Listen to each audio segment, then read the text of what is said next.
What is good, my people? We are live back on the forecast. I'm just coming to holler at the people, see what's good. Talk to y'all before I get started on another video. I'm gonna have some calls in a little bit. Wait till a couple more people get up in here. Yeah, the new video will be coming soon. I'm gonna try to upload it on YouTube. I don't know what's gonna happen. Like I said, trying to work on alternatives. I'll figure something out, but we'll get there.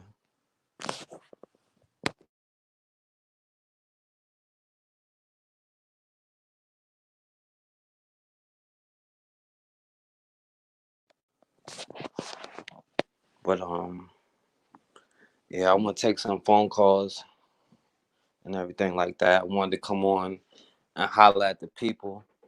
And tonight I wanted to talk to y'all because we always talk about, how we need to take action, and we always talking about the problems, right? But when we do take action, we're never prepared and we're never ready for the response that we get. It always takes us by surprise. But we have to start being prepared and be ready to expect the unexpected, like biological warfare or anything.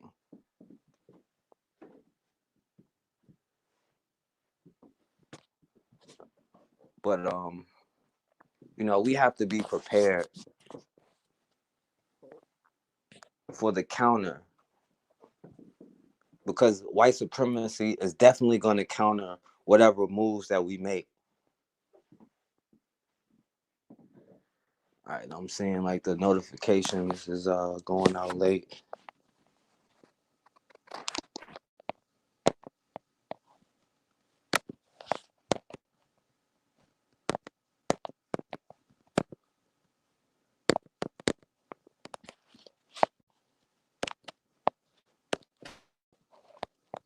And I want to try to let a couple of people come up in here.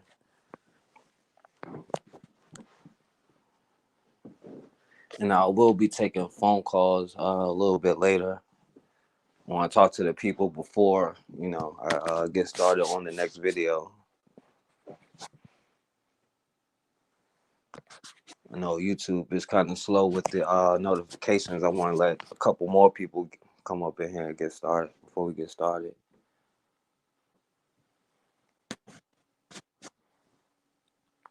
But what's going on to the people?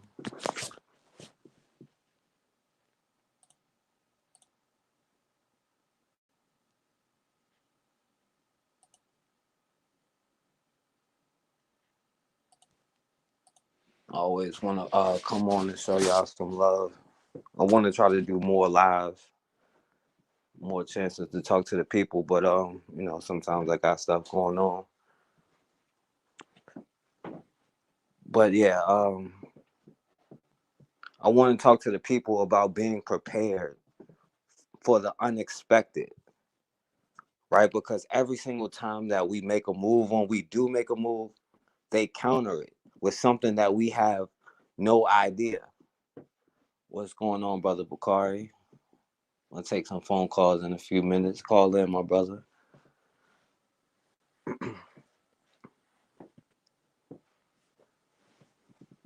But ever since every time we have ever made a move to empower ourselves, now we understand we have to empower ourselves.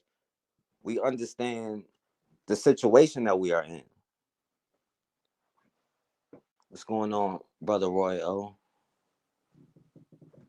But we never seem to be prepared or take the time to understand that our enemy is going to try to counter whatever we do.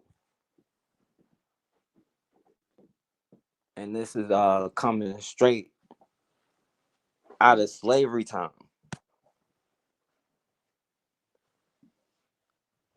Ever since the beginning.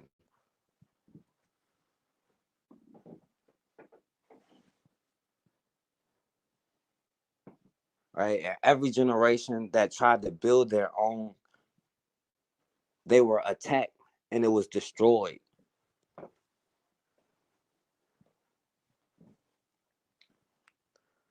Right? We remember everything that happened with Black Wall Street.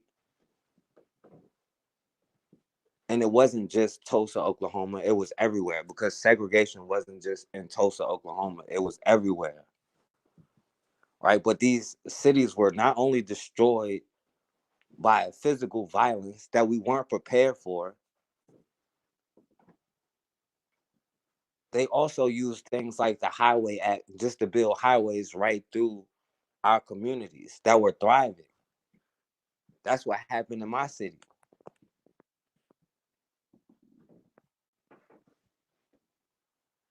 Yeah, I appreciate it, Mr. Fix It. Much respect, my brother. But somehow, even though the cycle keeps repeating itself, we are never prepared for the backlash that is inevitable. Right? We got the right to vote. They found a way to counter it. If they allow us to do something, there's a reason for it.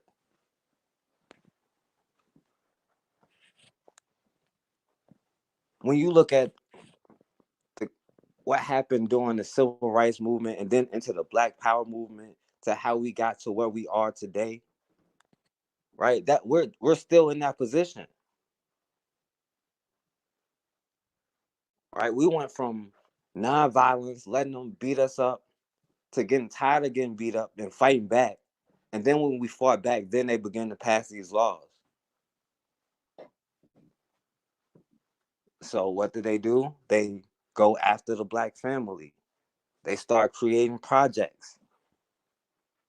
They create laws to help form the single mother issue in the Black community.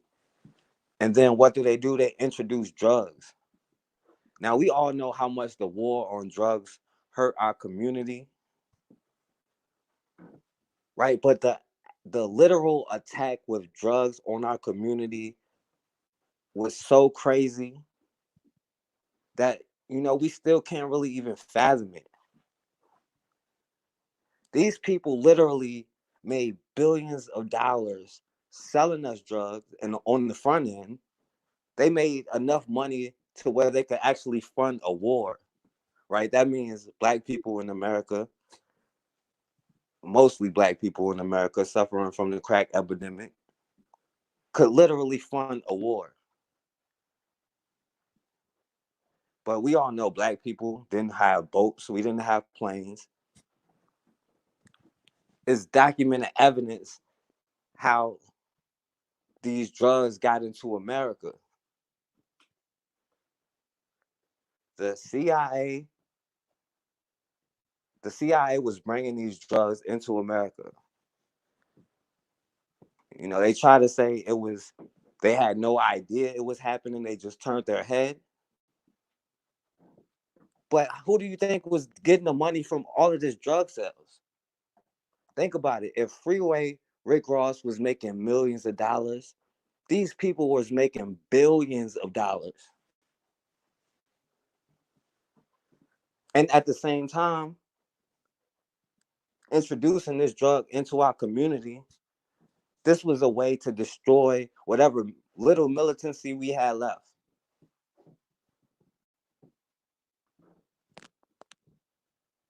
And which was the overall goal. Right? But then on top of that, on the back end, they made more billions locking us up for the drugs they were selling us. So they made billions on the front end, the finance of war, and they're still making these billions right now on the back end by locking us up.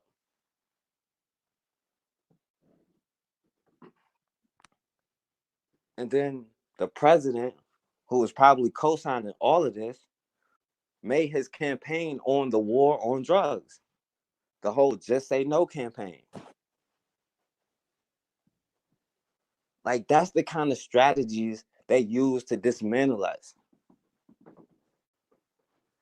And the crack epidemic was arguably one of the hardest things that hit the Black community since slavery. And we're still recovering from that. But we have to understand that even though we are recovering, that don't mean that our enemy is not going to still be attacking us. And that don't mean the next move that we're planning on making, they're going to have a counter for it. Now, we weren't ready for the crack epidemic. We didn't see that coming at all. Hell, when they ran up into Tulsa, Oklahoma, they didn't see that coming. But how many generations can we afford to not see the next move coming? And we have to expect that the enemy is definitely going to attack us, and they're going to counter whatever we try to do. But, so many of us don't understand the situation that we are really in right now. And how many people do you know personally are locked up for non-violent drug offenses? And they're still talking about crack like it's 1987 or something. We're generally over the crack epidemic. Now the problem is the opioid epidemic. And we know the response is having a drug take back day where you can just turn in your drugs and not get in trouble. They're just going to build safe houses for them to go smoke meth in. But generally, they're not going to jail. And the people who were talking about war on crime, war on drugs, and they were talking about stopping drug trafficking, were the people who were doing all the drug trafficking. Who could possibly bring in that much cocaine that could flood America? Freeway Rick Ross never been outside of America.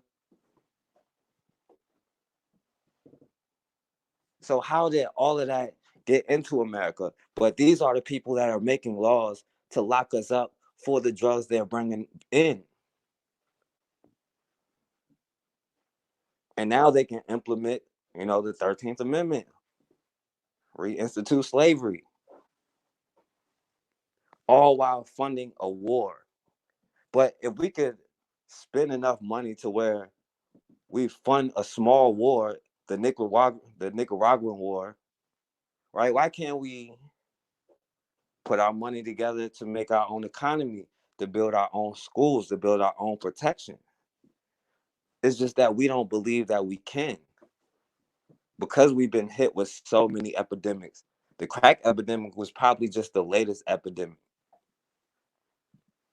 We just have to understand that something else is coming, and we have to start preparing for what's next instead of reacting.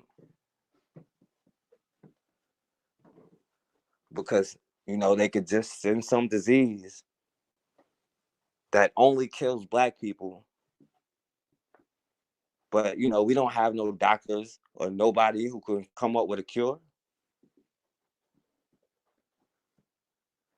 We have billions of people with the capability of doing that, but it's just too many people that don't have the opportunities. But, we just have to understand the position that we are in, and we have to start being prepared. But I'm gonna start taking some calls too. I'm gonna put the number in there.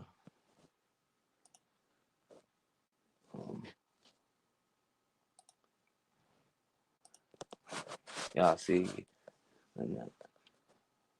said stuck with a possession felony. Yeah, that's how it is. But these laws are designed, and we don't understand how many levels that these laws are designed to work on. Not only designed to put you in jail, to keep you from getting whatever quote unquote rights we have in America, like the right to vote or whatever.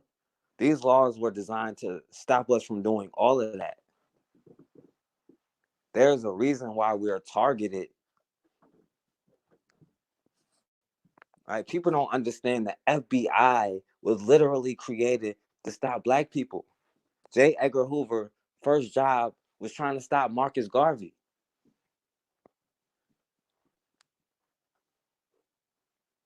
He made his fame off of trying to destroy the Black Panthers. All right, so we got a call. Let's take the first call. Call from Lamar Thompson. All right, Lamar Thompson, what's going on, my brother? Please, brother. I just heard you say something about J. Edgar Hoover. Yeah. Let me get away from the computer. Here's the funny part about J. Edgar Hoover. Did you know that he was a mulatto through incest? For real? So he's actually self-hated. Yes, sir. Yes, sir. So that's why he did what he did. And at the end of the day, you just gotta understand that even after the civil rights movement, we kicked their ass so bad.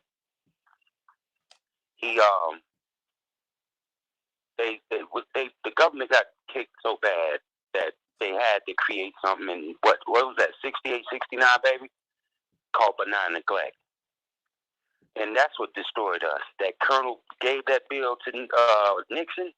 That's what destroyed us, man. And that's what destroyed the black families because they saw that's where the power was. You know, and I've been listening to you for months now, and I really congratulate you and honor you for your bearing, even though we have so much bitterness in this side of the hemisphere. I really respect you, brother. Thank you, my brother. I appreciate that, man. I like what you do. I like what you do, and you actually reach out to us that actually might throw something out there for you. And man, you're incredible. All right, I appreciate it, brother. Thank you, man. Yeah, I try to take the time to listen to you every time, and you know, me and my wife listen to you a lot. You know, and we gonna be trying to do the same thing, but I'm glad that you're spearheading this right now. You're doing better than some of the people in my peer group. I hate to say, I'm not gonna say no names, but I think you know who I'm talking about. They looking like children, and here it is. You might be younger than us, and you know they're not being the. I'm not gonna say that we need leaders. We need a conglomerate, and what it sounds like you're directing yourself to is saying that we need think tanks just like white folks have because they hit us from every angle, and not to be sounding like a bigot, but that's how they destroy us. They have thousands and thousands of think tanks all over the world. Yeah, but think about it. This could be a think tank just doing this right now. You know. Exactamundo, but we don't have enough. You know, we gotta have enough think tanks to defend. That's all I'm saying. Yeah, you're right. Because that's what we're doing. We're defending. And you know, just sad to say, I mean, we might need our DODs back. We might need our younger Who's back. We might need our Black Panthers back for defense because we have none. We're looking for leadership, and we need to build conglomerates. If they're doing it the same way, if they can grab all the Caucasian race together as one to get on code against us, I mean, why we can't do the same? Like, one thing that I noticed that you say a lot, and I think that's a beautiful thing, we need to stop being tribal. We need to stop being tribal and come together. Oh, I'm from the South, or oh, I'm a Muslim, or I'm a Hebrew, and or I'm a metaphysics, and say again, yeah, you know, look at all the people in Amistad. They wasn't playing when that guy, the house nigga, told them that they were gonna be eating. Mm-hmm. You know, they got together. Look, but they turned that ship around. Like, think about, like, they always tell you the story about Amistad, right? But Yeah. there's another story that happened at the exact same time. Look up a brother named Madison Washington. You know what I'm saying? That Mm-hmm. brother stole a slave ship from Virginia, went to free land. You know what I'm saying? Free like 100 people, including his wife. You know what I'm saying? Like Right. the brother went back into slavery, but they'll never tell you that story, even though it happened the same year that Amistad happened. You know what I'm saying? That's what I'm saying. They picked the story like in the end of the day. I think I think it was Hiroko, the brother from Hidden Colors. He had said it takes the lion to actually tell the story. The hunted, the hunted needs to tell the story, not the hunter. It'll be a whole different story if the hunted actually told the story. And we're getting the story from an aspect of the European or the white man of America or wherever we are at that have these non-black folks be dominant over us. And I'm trying to be professional. I apologize. I used a little profanity on the air because you don't, and I think that you set an example for all of us. But yet, still, sometimes the frustration does get the best of us, and that's what we need to do. We need to tell the story, and we need to build the foundations, and we need to take what's rightfully ours. Right. And we're not gonna do it by trying to listen. We gotta do it by thinking, organizing, and then finally putting that to work. And I think that's what you're spearheading. And like I said, once again, I appreciate that you give the information to the people correctly. Right. Because I never saw a blemish in anything you put out there, ever. Right. I respect that. You do your research. Right, thank you, my brother. You're a good man, brother. Thank you, bro. I got your back. All right, bro. Yeah, I appreciate that. The brother said some interesting stuff. Like one thing he said J. Edgar Hoover was a mulatto. I didn't know that. But yeah, well, there's a lot of stuff with the mulatto thing. To me, I personally think you have to have, two black parents because, how come you wouldn't consider that person white? You'd be half or whatever. But as far as J. Edgar Hoover and all of that stuff go, we have to realize that integration, that was another counter move that they did to destroy our community. It not only hurt our children, we took our children out of black schools, even though they were underfunded. And we got to understand it was a reason for these movements. The schools were terrible. You know what I'm saying? It was like no bathrooms, no light, no electricity, no nothing. The teachers had to teach from jet magazines. It was a reason why they had a movement. But they used that against them. They had a chance to get equal funding. Now, they probably would have had to fight for equal funding the same way they fought for integration, right? But they had a chance to get equal funding, but Thurgood Marshall chose to keep going. They didn't want us in us. They didn't want us in their schools so bad. They were willing to pay up the money, but our leaders, quote unquote, the people who were in court fighting, didn't accept that, right? But it not only hurt the black children who now are in school with mostly white women who are teachers, and we give white women so many passes when they probably are the ones who keep white supremacy going more than anybody, right? But they now are in charge of our children, and it hurt our black teachers. We don't have our black teachers anymore, right? They all lost their jobs. And now we are in school learning curriculums that have nothing to do with us,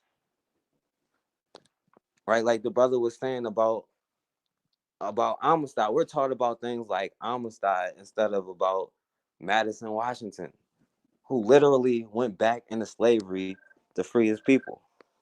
All right, hey, got another call.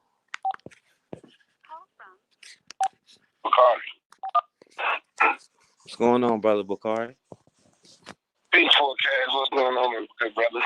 Not much. What's going on? Oh man, I'm out here getting my cardio on, so it sounds like I was learning how to breath. That's because I've been running a little bit. But I heard you talking expect the unexpected. Yeah, we can call it unexpected, but anything that happened to us, basically, we should learn to expect. We should expect them to come at us. You understand what I'm saying? So when they come at us, we need to be prepared. And I did a show on it, being prepared. And I talk about that.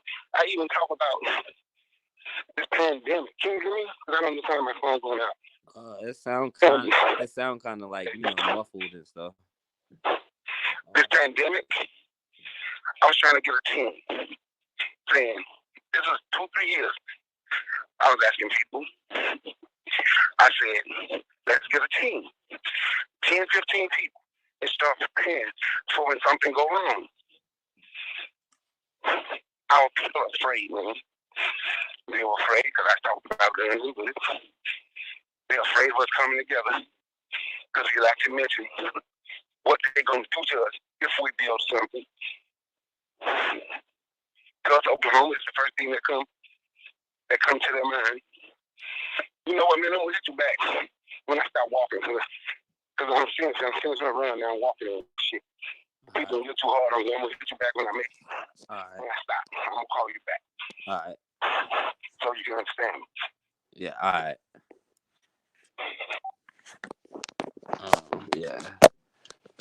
Yeah. So the brother was saying, being prepared, and yeah, we have to be prepared, and it's not even being prepared for something that's to come because it's been here for like hundreds of years now. Like, how long is it going to take? Like, back in the 1800s, people were saying, I can't believe it's still racism. It's 1835 and it's 2020, and people are saying, I can't believe it's racism. Like, how many times do you have to get burnt by the fire to understand that it's hot? But it's far too many of us. And another thing, the first caller was saying, like the I don't want to say it like this because I don't mean any disrespect, but the generation like before mine, like my parents' generation, I don't want to say they were the lost generation, but they were the children of the civil rights movement. They were the children that were the first to integrate in the schools, right? And they don't. It's like they're the first ones that don't see white supremacy the same way every other generation in American history has seen it. And now when you kind of speak against it, it's like, oh, well, you have hatred. You're racist. You feel some kind of way about white people. No, I feel some kind of way about black people. And I'm tired of the same thing happening over and over. And if I get pulled over right now, the dude can come out and violate my rights. And the most I could probably do is record it. Right. But we need to get to a point where if he violates my rights, all right, that's his choice. But you're going to have to deal with the consequences that it come with. And every other place, every other nation, every other group, that is the main thing that they have. If you violate them, you got to pay the consequences. But every time we talk about power and the things we have to do, another main tool they use is sending another black person to do their work for them. Just because it's a black person saying it, we know where his talking points come from. Like that guy, I share talking to telling black people, stay in the house for Big Mama. Just because he's black, we understand where you come from. We understand his mentality. It's the same thing over and over. They understand if they say it, it's gonna come off a certain way, but it comes off the same way if a black person say it. We've had these debates since the beginning, right? We act like our people was always unified. We have always had these tribal divisions, and we've argued amongst ourselves,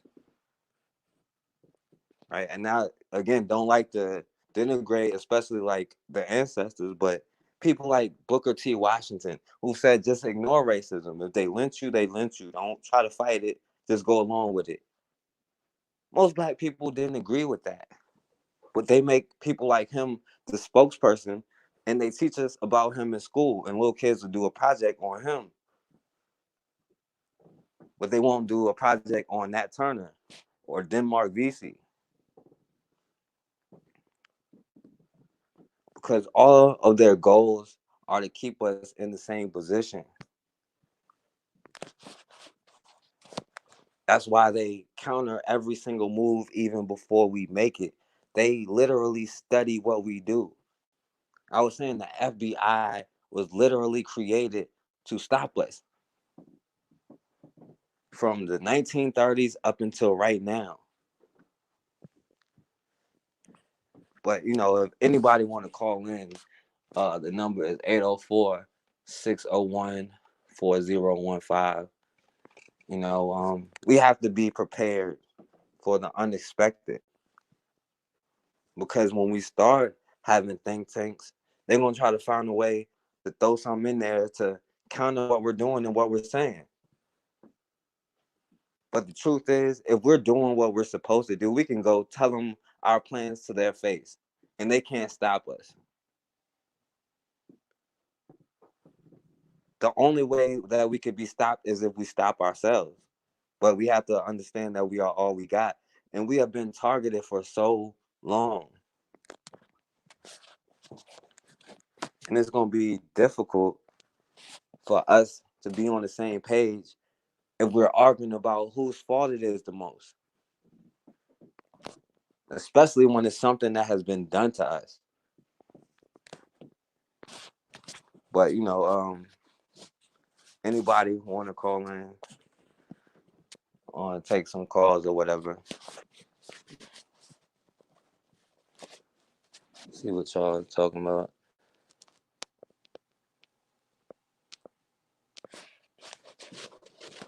A date I was speaking on. I would say probably the children that was born in like the 60s, you know what I'm saying, that went to school in the early 70s, probably in elementary school in the late 60s, early 70s. The first generation to be integrated.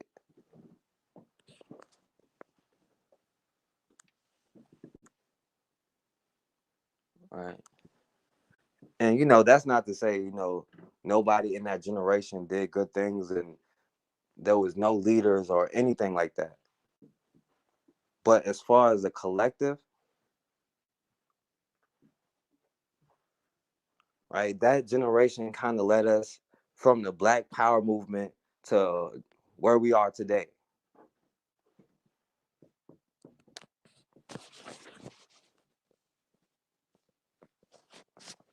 And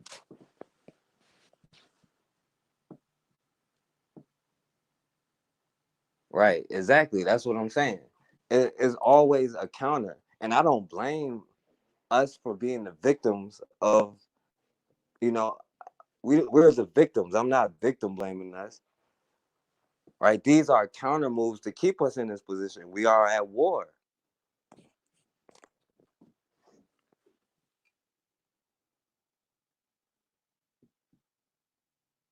Yeah, we're still on hold.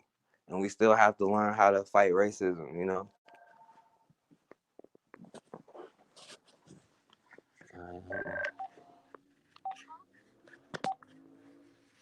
Hello?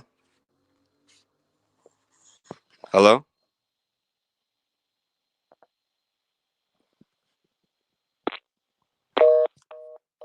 I guess the caller calling. Yeah, Jocelyn calling.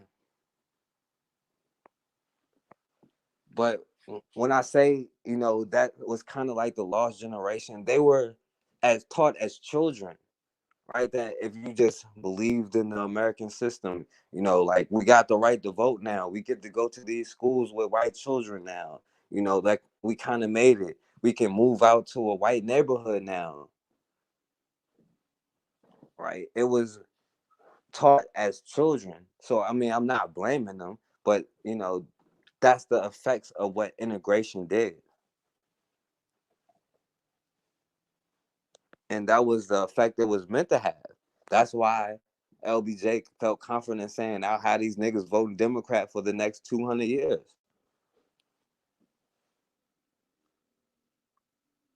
I wouldn't say 99%. I think we're more on code than they like us to believe. Again, like I said, the drug epidemic was probably one of the biggest things that hit us probably since since slavery, right? It just not only destroyed our minds, it just destroyed our communities. It put so many of our children in jail, right? We became super violent with each other. And then on top of that, they made billions of dollars selling us drugs, enough money to fund a war, and then make billions of dollars locking us up for the drugs that they gave us. Right? And that affected us on every single level.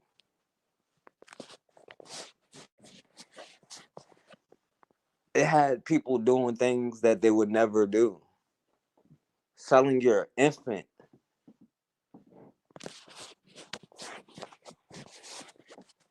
But, they're always going to have these counters.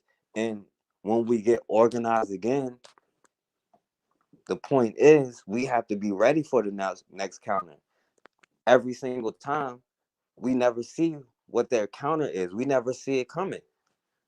That's why I say I don't blame that generation, because they didn't see it coming. The generation before the crack generation, they didn't see it coming.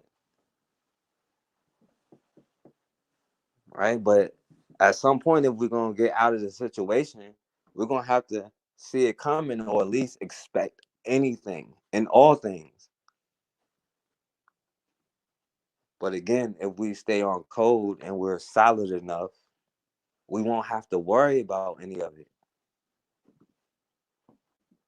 Because they could know our plan. If we following our plan like we should, they could know our plan and still not stop us. The only way they could stop us is if they try to use physical force. And you have to be ready to protect yourself. And we'll know we're ready when we see some random white guy beating up a black woman on the street, and a group of black people, especially black men, but a group of black people, men or women, run over to go protect that black woman. Or you see somebody violating a black child, and all of us run up and go protect that black child.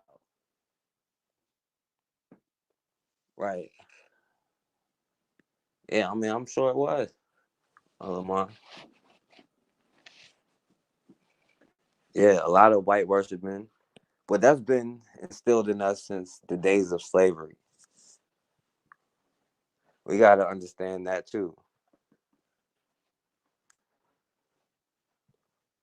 But, when we're ready, we'll know. Because when we see the police beating up somebody, instead of going around with the phone saying, hey, that ain't right, you know, a group of people might surround that cop and pull them things out. And the cop will be like, let me think twice about violating his rights. That's when we know we'll be ready. And it doesn't have to be all of us. It just has to be a critical mass.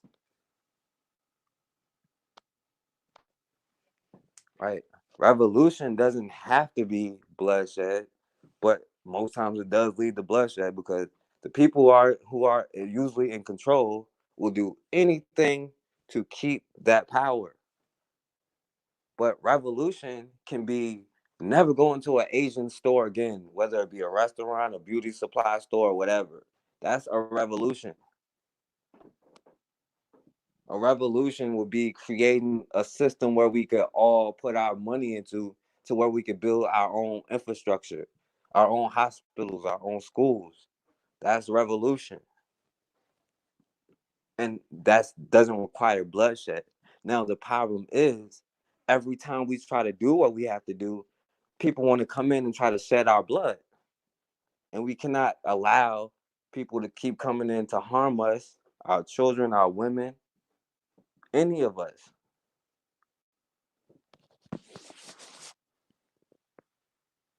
Yeah, it came from Central America during the Nicaraguan War. All right, all of that, all of the cartels were involved with the government. They were literally drug dealers while they were preaching about drug trafficking and stopping drug use. Like literally fork tongue, making billions of dollars on both sides of the fence.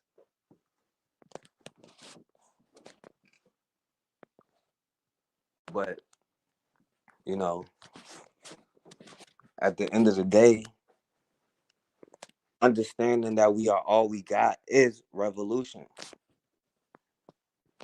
And just because we haven't completely destroyed the system doesn't mean we haven't had plenty of revolutions. And it doesn't mean that we are standing on our ancestors' work. I literally would have been lynched for saying half the stuff I'm saying 100 years ago. Like, no joke. People have been lynched for far less than what I'm saying right now. And that's thanks to our ancestors. But at the same time, we have to keep fighting and learn from their lessons, what they did right and wrong. Not only what they did wrong, but what they did right also. Because they did a whole lot of stuff right.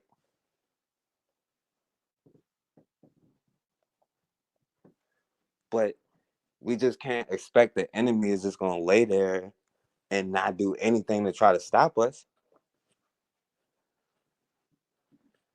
Right? You got people been talking about Bill Gates, right? I talked about it a couple months ago and I thought I was late.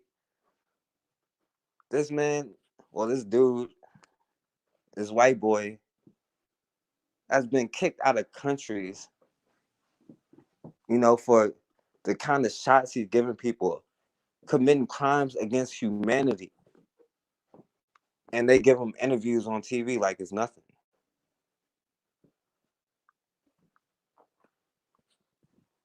But this dude wanna, of course, go into the black countries first to destroy them in order to save his own people, not knowing that destroying us will destroy his own people, first of all.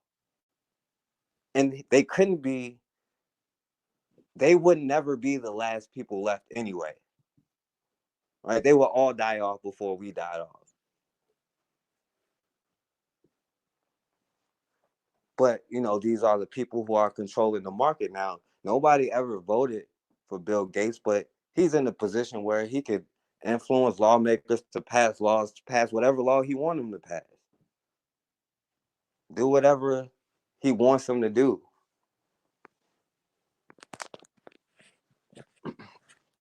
And his counter to them going extinct is trying to make us extinct. But, that's all their messages. But, somebody call in. I don't want to keep, ranting and stuff, Anybody could call in or whatever. Let's see what y'all saying.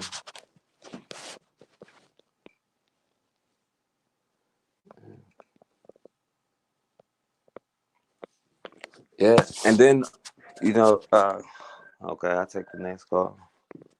All right. From Kari. Yo, what up, brother Bakari? He's back, man. I hope he's back. Yeah. I had a chance to catch my breath. But yeah, man, now I'm hearing you talking about the crack epidemic and everything that they have done to us. And I want to tell you, I blame my generation for not showing the generation that came after me. I think if we don't get all the blame, we know where the root of the problem comes from. But if we don't start taking responsibility and pointing things at one another, we'll still be the same people that asking someone else to give us rights. This is 2020. We're still asking for rights, civil rights. We're still complaining about they did this for them and they did this for us, for other people, but won't do nothing for us. We are still waiting in 2020 on someone to do something for us.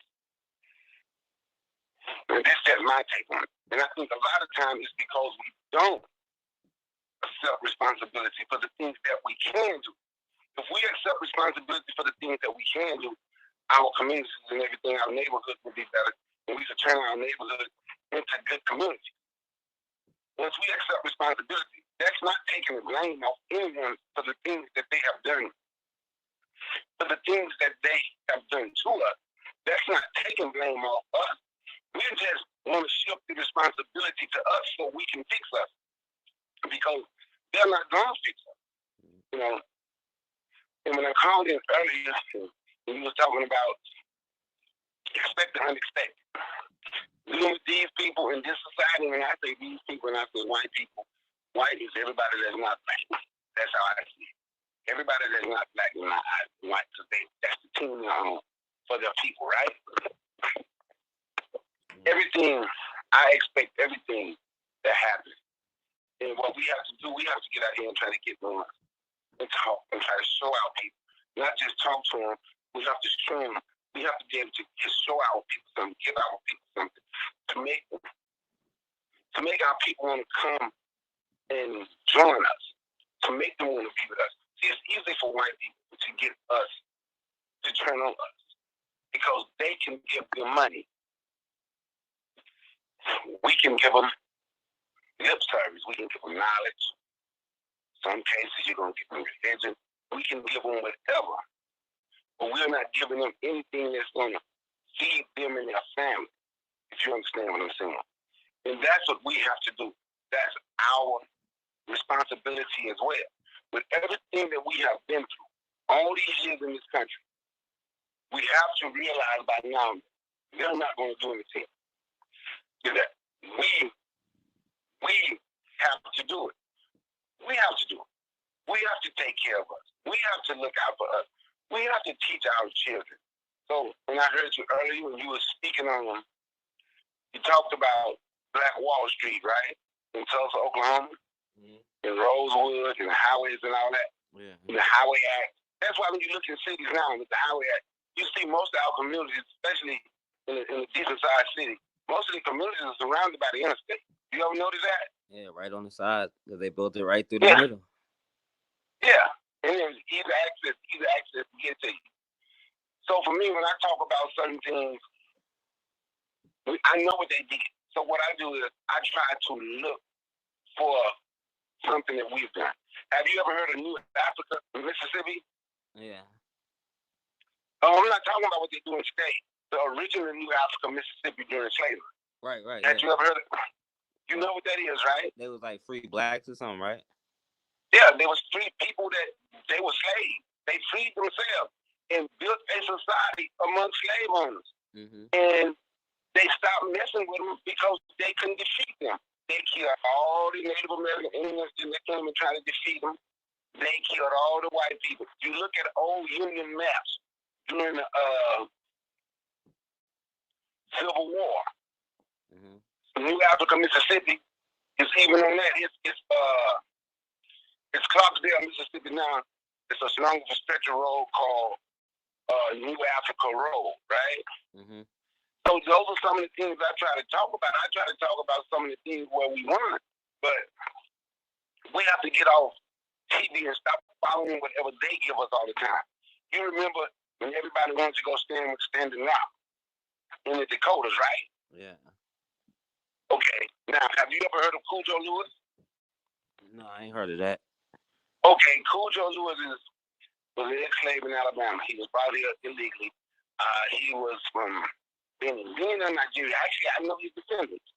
He built a town in Alabama around Mobile called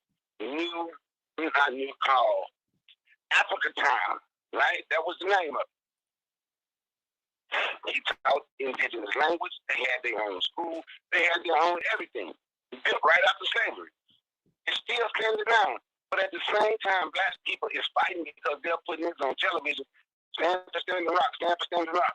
Guess what they were doing to Africa Town in Mobile, Alabama? They was running the pipeline through there, trying to take the stuff that's on their land because they found the land was worth something. The same thing, but it didn't make the news. So since it didn't make the news, and when I tell people about it, they don't know about it and they don't want to look it up. I actually know Cujo Lewis descendants. I was supposed to have an interview with him on my channel, but unfortunately, and I hope everything will get better, he got sick way before COVID-19. He got sick. But he's actually royalty. They was actually planning to move back to for their crown because they're actual royalty. So those are the type of things that, I want us to know. Not to ignore what happened to us, Oklahoma, but I also want us to know some of the good things that we did as well. Right. And man, I'm gonna tell you, when you just thought when you were talking about politics, and I'm doing a show tomorrow on my channel, man. I want people to explain the difference. That's gonna be the name of it. Explain the lesser of two evils, because there's no difference, and it's gonna be a powerful show. But man, I just wanted to call in and say that, I'm gonna listen to you. I rock with you. I understand everything that you're saying. You keep up the good work, my brother.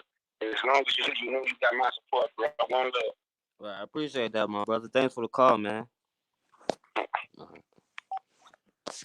Yeah, it's a lot of history that they intentionally keep from us because we've been successful a lot in this country, like, but not studying Black American history.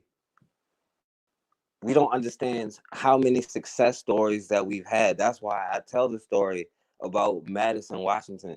He freed over 100 people, went back into slavery to get his wife, even though he was already free, killed every white person on board of the slave ship, sailed to where they would be free. Then, when he went to court, he won his trial and got his freedom, and everybody was free, right? But they'll never tell you that story because they're busy showing you the movie where the dude's saying, "Give us free," right? Where they may have got their freedom, but they had to beg the white man for it instead of kill and take that. But when we talk about it, then it's treasonous, it's crimes against America, it's horrible. When they do it, it's their heroes.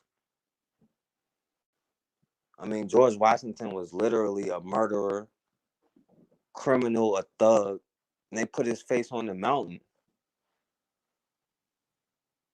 But we talk about people who stood up for us, and it's a problem. And they try to use our heroes against us. That's another tactic they always try to use. People like Martin Luther King. They say, well, Martin Luther King would not have been saying what you said. Well, yeah, he probably would be saying what I said because he turned radical. And when he started talking about that money, they killed him. But I'm not Martin Luther King because I don't want to get shot in the face. They literally shot him in the face and killed him. And he said all he wanted to do was let his children hold the hands of little white girls and little white boys. Right. Um, the code is just never put anybody else over your group, right? Is being Black first.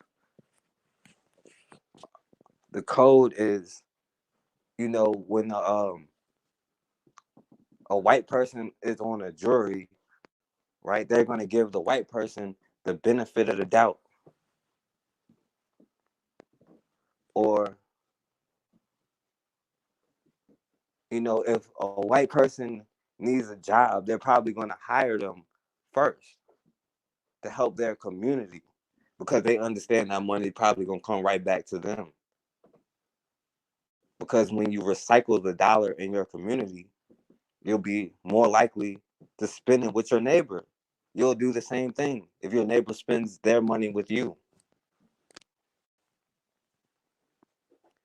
And we got a belief of the white man's ice being colder, probably because when those rumors were being developed, we didn't have as good as we didn't have things as good as they had, right? Our ice probably was fucking warmer. But if anybody want to call in, you could call in. Yeah, we do have to assert ourselves. The number is 804-601-4015. Brother Guy, you can call in, my brother, or anybody.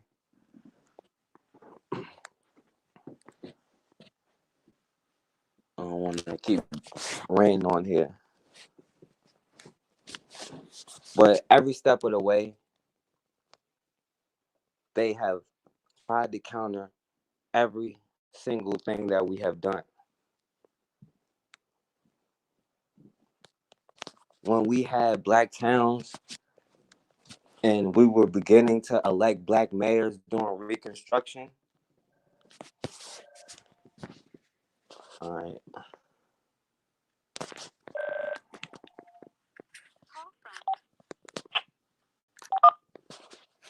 Hello. Yeah, what's up, brother?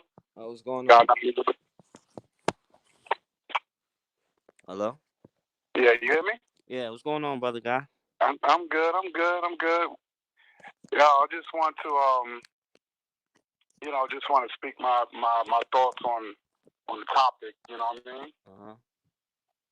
And I think the is what my question is,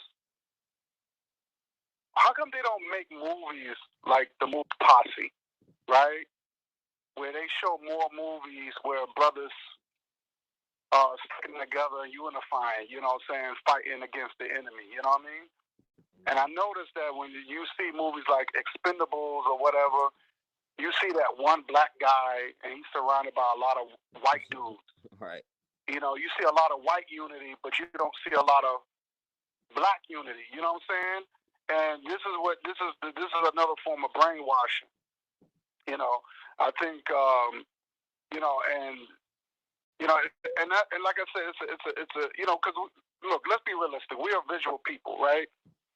And when even in hip hop, right? When hip hop, you see a lot of hip hop. You see a lot of black people in music now. You know, you see a lot of sisters with the brothers, and because we used to run the show. You know what I'm saying? But now hip hop became white owned, and now you see a lot of rappers with European women, and it's become integrated. You know what I'm saying? And now that's what you see. You see, every time you see a rapper, he get the lightest woman he can find. You know what I mean? So I think they doing it because this is another form of still trying to break us up in some sort of way. And it's another form of separating us. They separate us through the media. Every time when they you won't even see a real solid African couple on TV, on the movies no more. You know what I'm saying? So it's really, I noticed that this is what's happening now. And this is the reason why you don't see as much unity now, because this is what they show on TV. So our youth is watching this and they think this is how it is. And we need to start making demands. We need to start making demands on either we might say, you know what, we might boycott or just try to do what we can to take these shows off the air, or start our own show, like we show our own movies and do our own movies or whatever to show real positive images of ourselves and make it all black. You know what I mean?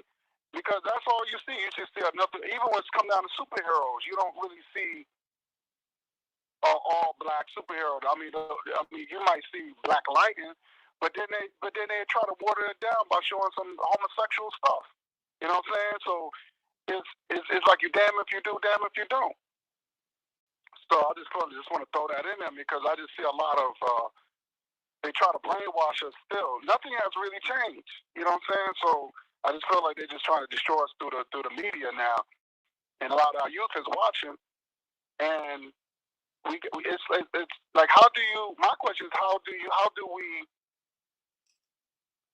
Okay, we can educate our kids, but if the media is so powerful, where that they constantly seeing this all the time, and we can sit there and say, show them books and say, no, don't do this and don't do that.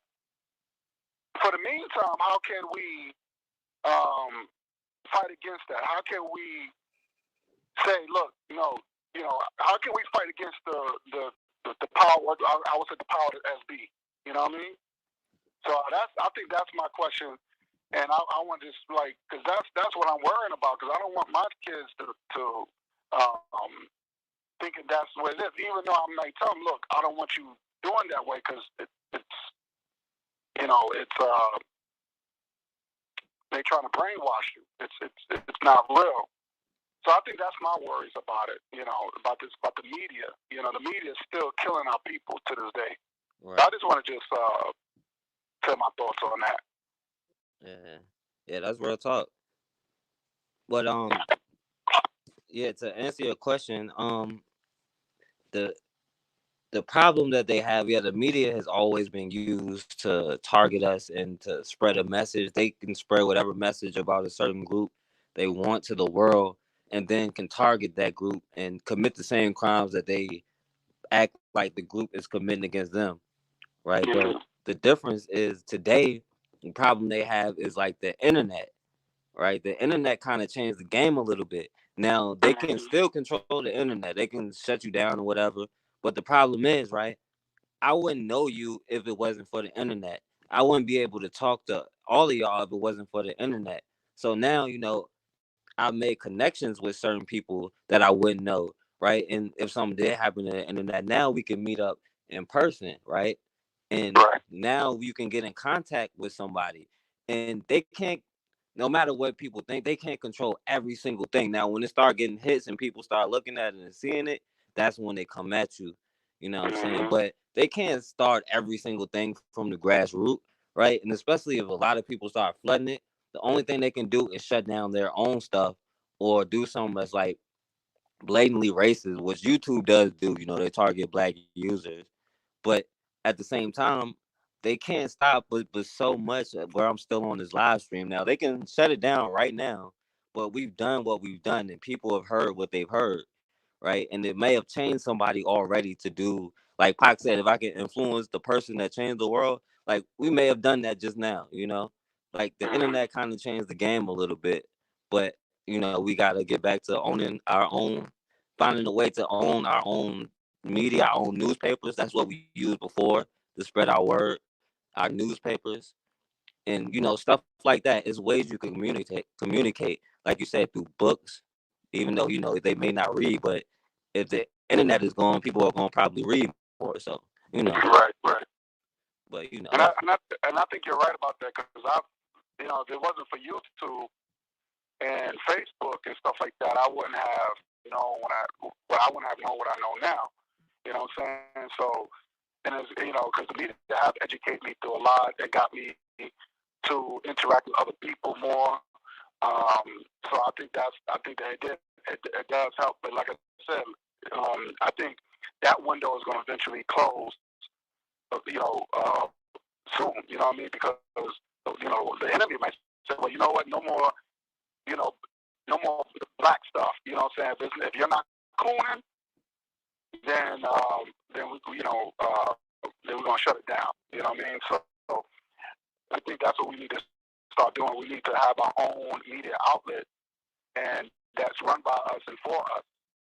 And that's the thing. I just wish that if we were a strong enough people, where some of the stuff that they show, even in the movies and stuff, if we were showing enough people, we'd say no. You got to put more of us in these movies.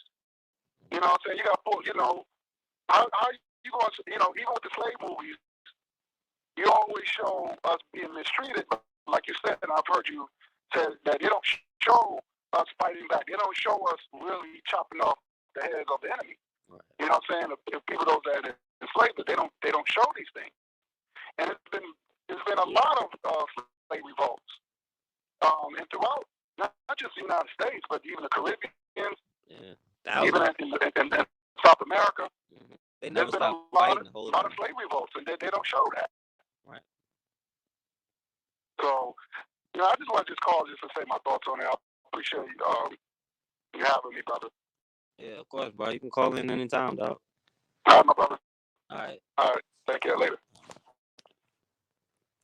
Well, yeah, and like the brother was saying, but that's another reason why we need to, start creating institutions to where we can create our schools because we need to teach our children how to be scientists so they can create, they can create radio channels, they can create, their own television stations, create whatever they need to create, and not have to use somebody else's material or whatever.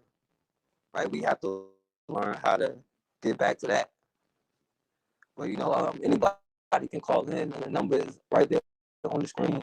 It's 804-601-4015.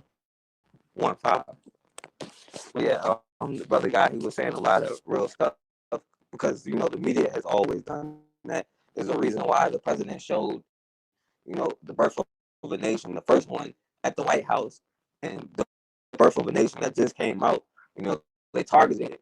They targeted the black men who created it from allegations. Right? They understand how to portray something. And like I was saying about the drug movement, and this goes with the media as well. You can watch the movie Kill the Messenger, the guy who exposed the whole how the CIA was involved, with the bringing the cocaine back into America. Right? He didn't even say the CIA was involved. He said they just may have looked the other way. Right? But all they've done was say, well, he did nothing but lie. There's no way he can corroborate that story. Right? But Freeway Rick Ross is the person who corroborates that story. He's the one who says his connect is one of these agents in the secret army funded and created by the government, by Ronald Reagan and George Bush. And they pocketed so much money. But the way the media portrayed this brother or this white boy who exposed all of it, and then he ended up dead, right, from 2 shots to the back of the head. They said he shot himself in the head twice, right? So he shot himself, didn't kill himself. His jaw was just hanging off. He just stopped and then shot himself again and then killed himself. But he was the one who first exposed how the government linked was linked to the crack epidemic, and how they specifically, well, he didn't even say this, but it's not even hard to put together that they specifically targeted the black community. Was there other demographics that was affected? Yeah, but it was targeted towards the black community. But the media made him look like he was crazy. And that's why you see the same thing in all of these videos that I do talking about these people. They make the person look like the criminal. Like he may have had a gun and he moved really quickly, but he wasn't. He was in a shooting motion even though he didn't have a gun. But if I was to say, well, this cop looked like he was in a shooting motion, right? That doesn't matter. All right. There's a reason why Bill Cosby, no matter how much money he had, couldn't buy a TV station. I don't talk about anything but black history. And I talk about black current events and things that happen to black people. That's literally news stories. But my channel is under severe watch because knowing black history is power. Because we don't have to reinvent the wheel. Our ancestors left us the blueprint. The one thing that they didn't do was defend what they built. And we have to learn how to defend what we build. Now, if anybody want to call in, I guess I'm not going to be on here too much longer if I don't get too many more calls. Yeah.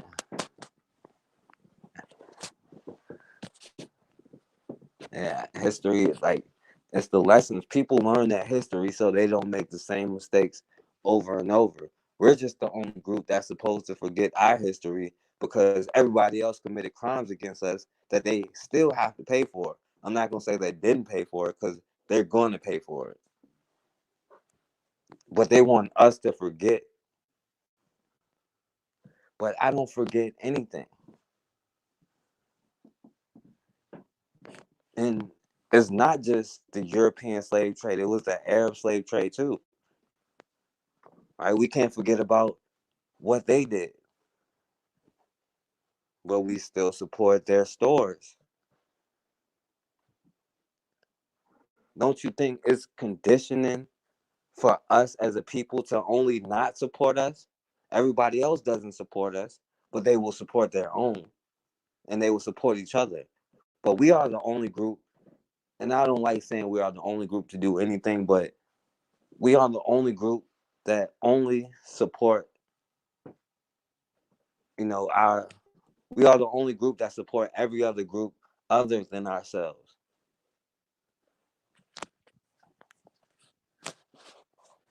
And we defend it like it's the cool thing that we're supposed to be doing. Like we're supposed to have this cape on. But understand this, if you want to save other people, you cannot save somebody if you're not in a position to save yourself.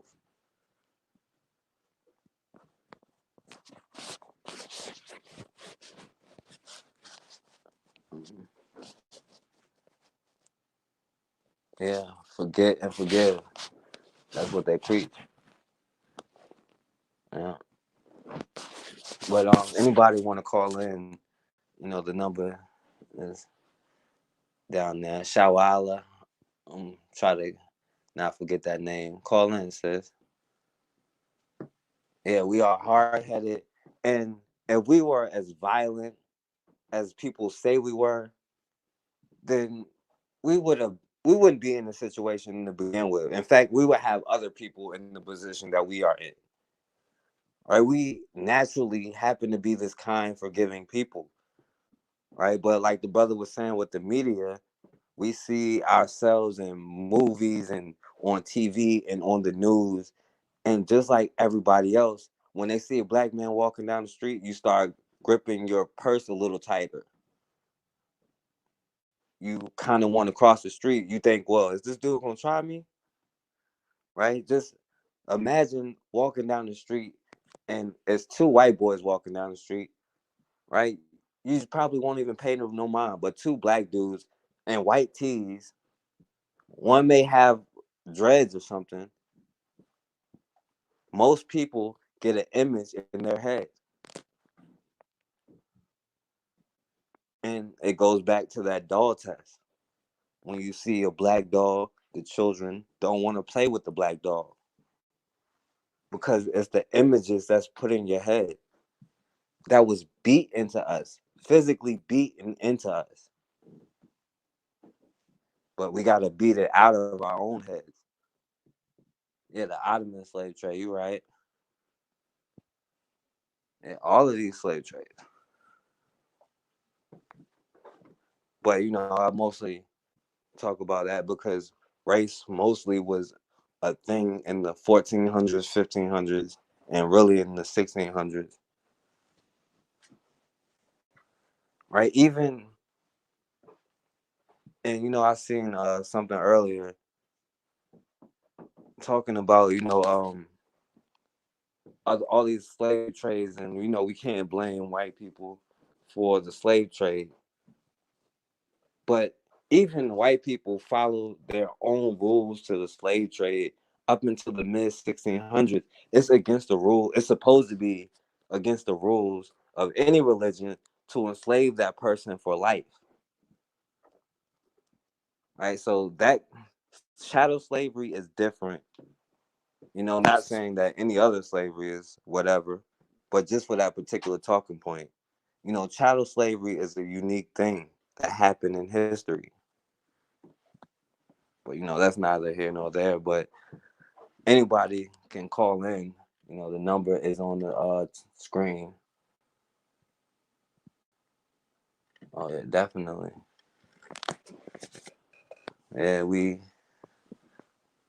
are scared because understand when you are taken and you see the biggest person beaten and then, raped, it's gonna make you think twice about fighting back. Just like if they come in our community, right, and they see one of theirs get disciplined for trying to harm one of us, they're gonna think twice, right? But it's a reason why they ended the slave trade, or shipping slaves, the actual slave trade, before they ended slavery. Because after the Haitian Revolution, when they seen the people was fighting back, and they understand taking grown people who had known freedom before, they was more likely to fight back. But if you take the children and instill it in their head, they're less likely to fight back. And you can teach them anything you want to teach them. But the same method still applies.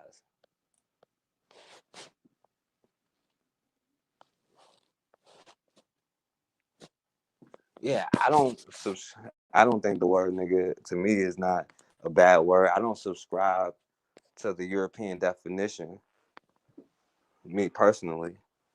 But a white person saying it, right? There's a difference, because I've never really seen black people have a gathering where they invite, the grandma, their children, everybody, babies and all, to, bring food, to go torture a man, rip his eyeballs out, cut his tongue out, castrate him, cut each finger off, cut his feet off, right? While calling them nigga the whole time. Black people didn't do that to each other. There's only one group of people did it because they were niggas, right? So, I personally don't subscribe to that word.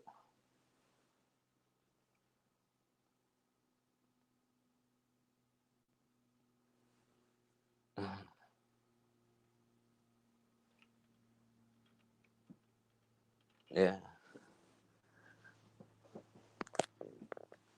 But anybody can call in. Somebody call in, and the number is right there on the screen.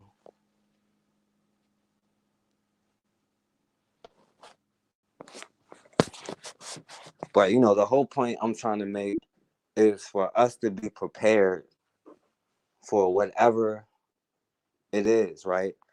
And like that in itself, the word nigga, how they take the words that are supposed to, mean something to us, that's supposed to be positive to us, and make it a slur. All right, hold on. From L. Hello, what's going on, my brother? Hey, how you doing, man? I'm all right. What's going on? All right. So you know what, man? Everything you were saying today, and the other brother was talking about, and you was talking about the media. Mm-hmm. Well, one thing we don't pay too much mind to is how the media always looks at us as thugs and crooks. And where do we end up? We end up in prison. And there's not enough of us as men. We don't have to just be a leader.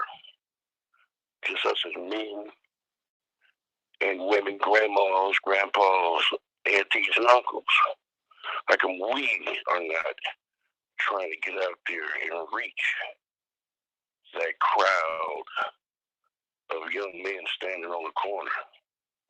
We have to get out there and reach them and talk to them and not be scared to reach them, because there is so many young men in prison, juvenile hall. There's also so many of us. The white man has put it and tricked us into we're being our own worst enemy, to where we fight with each other. And then we kill each other off. They don't even have to do that no more. We do that ourselves, and that's where we need to turn things around at, man. Right. All of us. We really got to get to that. Because like you were saying about the media, man, every time you see something, they always are putting us down. You know, and you ever talk about Chicago? That's the only thing. Oh, it's a war zone, and it's this and that, and how could they let that, happen in that city? Let me ask you a That's question. why.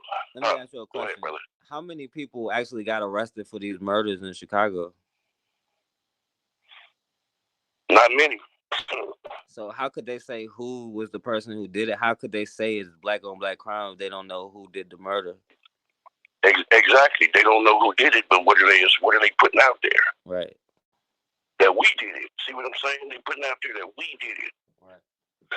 So we have to, man, is get strong. We have to get strong, not just in Chicago, everywhere, man. It could be in Delaware.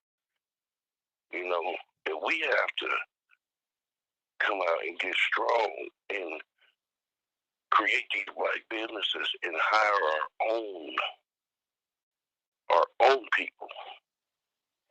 Send these kids to school. These kids got to go to school, man, and get it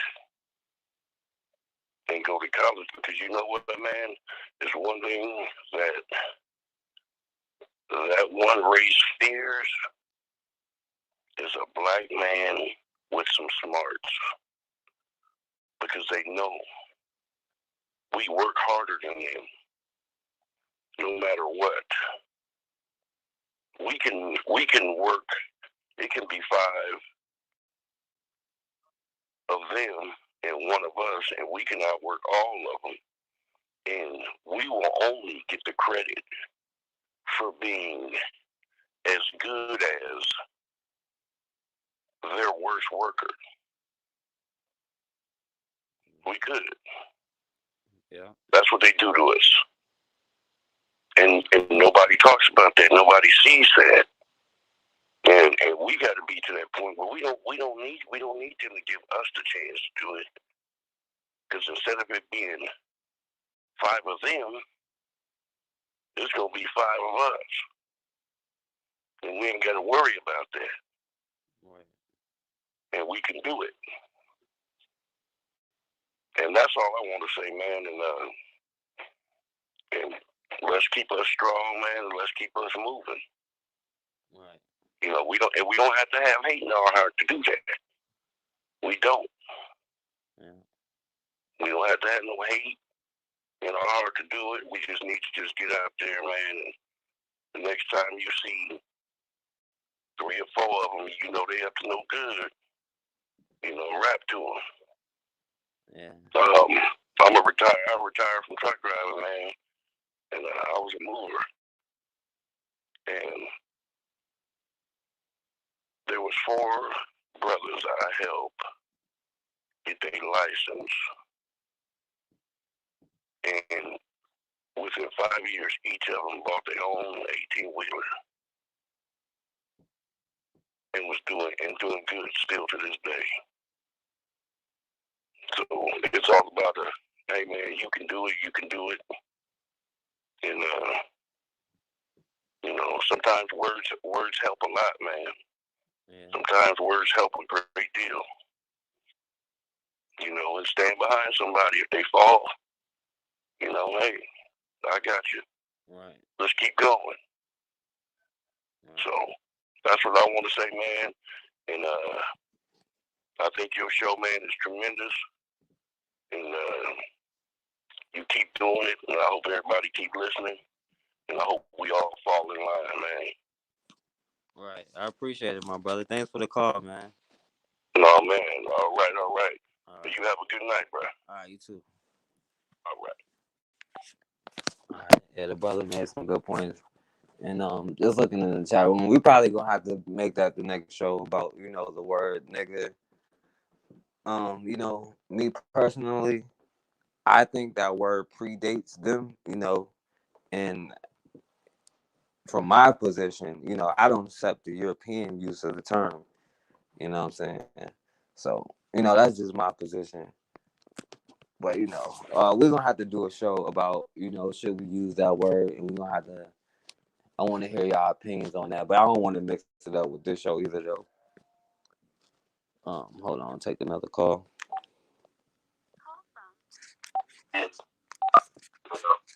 Hello. Hey, what's up, brother? What's going on, man? Who is this? This is Tim. What's going on, Can you hear me? Yeah, I can hear you.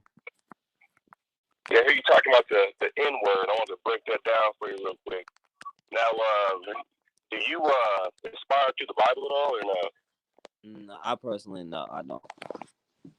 Okay, and why is that exactly? What do you mean? Like, is it because you don't believe in God, or is it because you feel as if it's the white man's book or something like that? No, I think it's a book is a book that you can learn plenty of lessons from. It's stuff I agree with it. It's stuff I don't agree with it. Stuff I can apply for my life. Stuff I don't. You know what I'm saying? Like I can learn, Okay. but at the same time, like I'm a person that can learn. I can take the book Green Eggs and Ham and learn from it. That don't mean I'm gonna place that book over any other book or worship a certain particular book. That's just me, though. Okay. Well, whether you believe in it or not, Mm-hmm. there's a lot of history inside that book because it was written many years ago. And I hear you talking about the word, the N word, and in the Bible, it actually talks about that word because the Bible, the God of the Bible is the God of the nation of Israel. So the God of the Bible is trying to call out to his children who are of Negro descent that were scattered into slavery and trying to call them back into the adoption, back into the fold of his laws, statutes, and commandments. So, real quick, I'm not trying to take over your show, but if I know you want to talk about something different, but if you were to go to Acts chapter 13:1 and read that, and look that up in the Strong's Concordance, you see that the actual word nigger is in there, and to the Strong's, it gives you the proper pronunciation for it. And we recall the N word all the way 2,000-3,000 years ago. Right. And then it also tells you in the NLT version Bible of Acts 13:1 that it's talking about the black man. So I don't know if you're gonna ever want to have a show about that or not. Yeah, I probably have the next show about that. I just didn't want to make this show, kind of about preparing for what their next move about the N word. You know what I'm saying? Yeah, well, I mean, the first thing you got to understand is the Bible talks about slavery and it talks about children of Negro descent that go into captivity and that are sold to their oppressors all around the world, and God's going to turn His face on the Negroes. It doesn't say that specifically like that, but that's what it's talking about, and it goes into deep, deep, deep talk about that. So I don't know, is this your personal number right here? Well, this is a Google number. Okay. It go to my. Hey, well, you got to put up an email or something I can talk to you about this. You kind of just, even if you disagree or don't, at least hear what the Bible is saying to you as a so-called black man, know what's going on and kind of understand the story behind it, because it's not the story you think you've been hearing all these years, and it answers a lot of the questions in your videos you've been bringing out. You have some great videos, by the way. Right, but the Bible answers so many questions and tells you who you are according to the Bible. And what we need to do as a nation to come back to the nation and to come back to God and get out of this nonsense we're in right now, because this is just crazy nonsense. And they're doing us wrong, killing us every day. I mean, just whatever. And it's been going on for years. But the Bible talks about this, and it talks about why it's going on and what we have to do to get out of this mess we're in right now. So, if you got an email, if I can talk to you about it another time. Right. And because it's kind of hard to talk about this, maybe you can post something or some way to contact you. I'll give you my email address. You can talk by phone again, and I'll break something down to you that you need to know, because we have all these solutions. We got to do this, we got to do that, but the real solution is in the Bible, and it tells us exactly what we got to do to come out of this mess. It ain't gonna be for everybody. Some people, it's not for them. Right. But for those that really want to know what's going on, the answer is in the Bible. And maybe one day you're going to have a show about this topic on your show. Maybe you'll be like, okay, now you see something you didn't see before. Because I have a lot of books in history that talked about things that happened over the past, 400 or 500 years, even up back to the 1200s. They talk about certain things that happened and show you that we are the people of the book. We're the people in the Bible that that's being spoken of, and we were the ones who were in the captivity and that were sold into slavery, and we're waiting for Christ to return. So, yeah, so y'all check my email on this thing or whatever. You can email me, it's great. We can talk about it more. I give you some scripture just to listen to. You don't have to believe it, just kind of maybe, you'll hear something and maybe you might understand where I'm coming from. But other than that, man, good work on these shows and keep doing what you're doing. Yeah, I appreciate that, my brother. Thank you. Oh, yeah, all right. Bye. Bye. Yeah, and well, as far as that, you could talk about whatever you want to talk about, but I personally don't really talk about religion because, again, that's something else that's going to divide people. I'd be like, well, you got to follow the Bible. It's going to be somebody saying you got to follow the Quran. We got to leave our beliefs at the door and unify under the guise of not wanting our children to keep being harmed. Like, that's another thing that kind of causes tribalism is our personal beliefs. You understand? That's why I kind of leave it at the door. And as far as the N word, we definitely probably have to have a topic on the next show about it. But as my problem with it is they are always able to take a word that's supposed to mean something more for us or something different for us, or a word that we use in a positive way for ourselves, and they turn it into something negative. To me, that is psychological warfare. That's a part of it. That's like now today when people use the word hotep, which is not even a bad word or any word like that. But you hear people using the word hotep as a diss because that is what white supremacy is designed to do. Take words that were supposed to be positive or not mean something negative to us and put in our heads a negative meaning for that word, right? And that's my problem that I have with that, right? So if somebody uses hotep as a diss, or if a white person says hotep as a diss, I have a problem with that because that's a word that's supposed to be valuable to us. All right, I'll take this call. Hello. Yeah, what's good? What's good? What's Yeah, I good? just want to comment on something what the last brother has said. And that's the thing about one of the things that we need to stop doing, and is to put our race first and put our religion to the side. You see what I'm saying? I'm not telling nobody they can worship whatever they want to worship, but as far as a belief is a belief, it's not actual facts.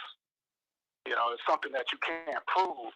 But when you're dealing with history is always documented and proven. So that's what we need to be stuck on as far as our history, our African history. And I remember you had talked about the N word. Now, when I was growing up, the N word was always a fighting word, right? That was no different if you would have talked nasty about my relatives or whatever. Like, people will, because we already know what that word came from, and it had a lot of power, behind that word. And to this day, Europeans still use that word when they refer to us. You see what I'm saying? Now, people get a mistake. People think, I don't know if people is illiterate or something like that, but people get the word mixed up between Niger and the word nigger. I don't like you saying that on your show, but it's the word Niger, which is Niger. That's Niger. That's not the same word. And then you got another word called what's the word? Niggas, right? Niggas is Negus,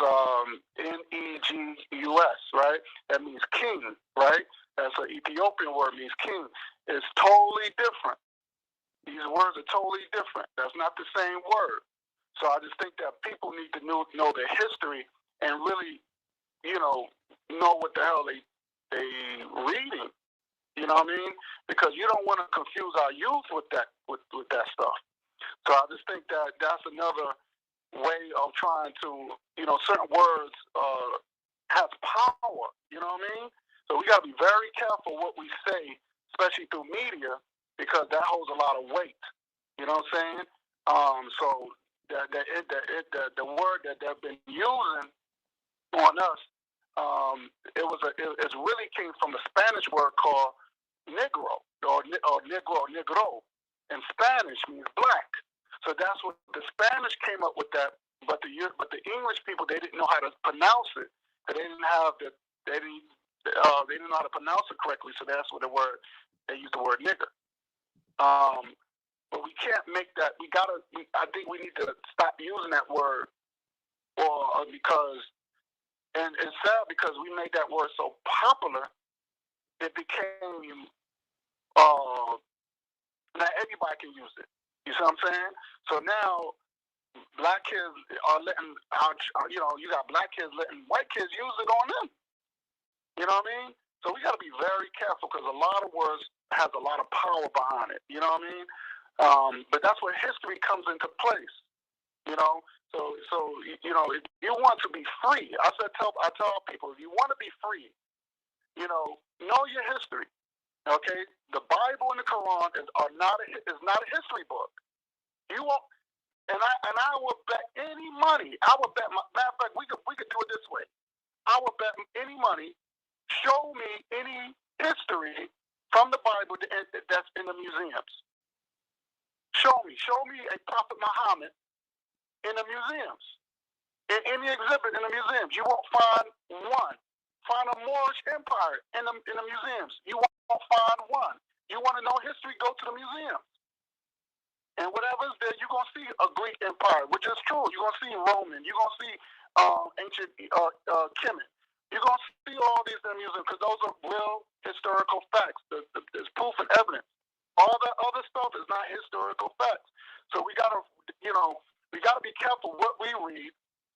And I'm not saying stories don't have a moral value to it, because you can learn, like you said, brother. Like the Little Red Hen and all that. There's some sort of moral story to these books and stuff. And I'm not saying you can't learn from it, but I'm just saying don't make it. I would tell our people we got to stop making these fairy tale books as far as and make it into history books. So we got to be very careful what we read. And we got to be very careful what we watch. That's the most important things, because these are you got to understand, my brother. These are political tactics. It's political. And if you look at these white Jews, they read their Torah as a political book to them. This is the reason why you think they really use the Torah as a history? They don't care about that book. They use it as a power structure. And this is what you see while you have these, while the white folks are Jewish are pretty powerful. They make guns, right? They make guns. They have laws. You know what I mean? They own a lot of businesses. They control the media. They want power. They got power. It's something that we don't have. They even got land. You know what I'm saying? They worship land and the gun. That's it. While they own land and resources, we so busy fighting about who we are in some Bible, and some God is going to come and save us, and all of us instead of saving ourselves. You know what I'm saying? We are gods and goddesses as a whole. That means we should work together as a people. You see what I'm saying? So, we got to reclaim our birthright, and as long as we know ourselves and teach our children to fight against, and even I tell people, like, I don't teach my kids about Jesus, because I know that's a political tool and that's a power structure to control my kids, because I don't want her to look at some spiritual person as a savior. I want to be her savior. I want to be her God. You know what I mean? So we got to start doing that. If we're going to say we gods and goddesses, then let's prove it. And let's do the right thing. Let's come together and let's make things happen. You know what I'm saying? Stop hating on one another. Stop threatening one another because I don't believe what you believe in. We got to stop doing that. You know what I'm saying? And we all have a common goal. So let's work on that common goal, and let's do what we got to do. You know what I'm saying? To me, this is simple. This is light work. But I think because there's so many influence for other races of people who don't care about us, we make things complicated. We take religion that's we didn't write the Bible. We didn't write the Quran, right? The enemy wrote that stuff. Why are we claiming it? You know what I'm saying? We have our own gods and goddesses in our own image in Africa. How come we don't study those? Because when we worship our own gods and goddesses, we was doing right. Think about it. We learned all this religion, and we still talk about we still being oppressed. Come on now, it's a political tool to destroy us, and we got to get away from that. Anything that's European that was taught to us, we got to disown it. We got to get rid of it. And to me, if that's black power, and I just want to just call it and just set my claim on that, brother. I want to thank you again. You know what I'm saying? And I'm definitely enjoying your show. All right, peace. All right, thanks for the call, my brother. Yeah, I tell y'all what, we definitely probably have to come back tomorrow and have a show about the N-word. You know what I'm saying? Like I said, I don't want to make this particular show about that. So, I'm going to say my personal opinions about that for tomorrow show when I come back. But, I'm going to tie that back into the, main purpose of the show today, right? They use our words against us as a part of the psychological warfare, to where they literally take our culture, right? And there's a reason for that. And y'all talked about the media, and they portraying us as thugs and criminals, and everything we create is thuggish and criminal, right? But they literally will take that same culture and make a whole industry out of it and make billions of dollars off of it. But then as they're making those billions of dollars, they will lock us up for it and continue to make more billions of dollars by incarcerating us with these private prisons. And the government prisons, they wash their money through these prisons, right? And they've always taken these things and used it as psychological warfare, including the words that we use. They've done that with hip hop itself. They use these things as a tool against us. They try to use it as a weapon against us, while at the same time profiting from it. And all of it is designed to keep us down in the same spot. Right, so we definitely gonna have to have a show on the N-word because I want to hear your opinions on it. But anybody can call in right now, if you want to talk about, the topic, and that's being prepared for whatever is to come, because they always have a counter for whatever we do. They know words is power, right? And if you can gather people up using certain phrases and chants, if you can find a way to criminalize that chant, right, you can justify whatever you do to that crowd, right? That's why these cops was wearing that "I can breathe" shirts, right? Because they criminalized the saying "I can't breathe," right? Whatever we say, they're gonna try to use it against us, especially if we try to use it for power, right? So if we try to use the N-word for power or not, they're gonna find a way to demonize this word. Like I was saying with the word "hotep," right? We found a way to make that mean make it a diss at one another, and that word is not even bad. It's a simple word. It's not even, but anybody can call in. I want to hear from y'all. I want to hear what y'all got to say. And everything is weaponized, from the religion, that the words we say, everything, our minds, because they understand that they can control our minds, they control our bodies, they control our actions. And they understand we are the biggest threat, because no matter the situation we are in, we're still the number one threat, and we're still the ones they create. They create programs to stop us, FBI programs to stop us, like COINTELPRO, FBI itself. But anybody want to call in?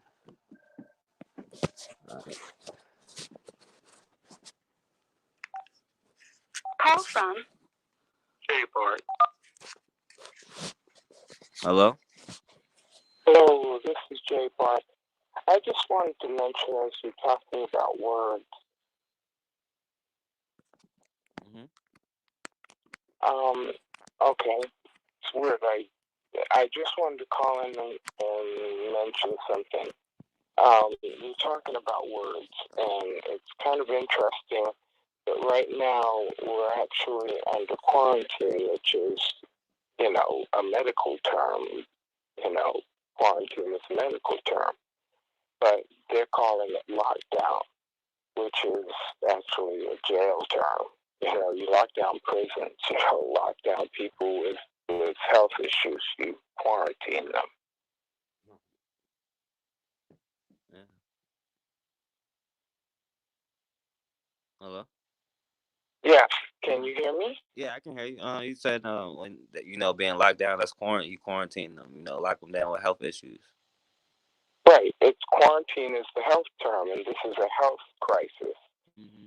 You wouldn't use the word lockdown for a health crisis.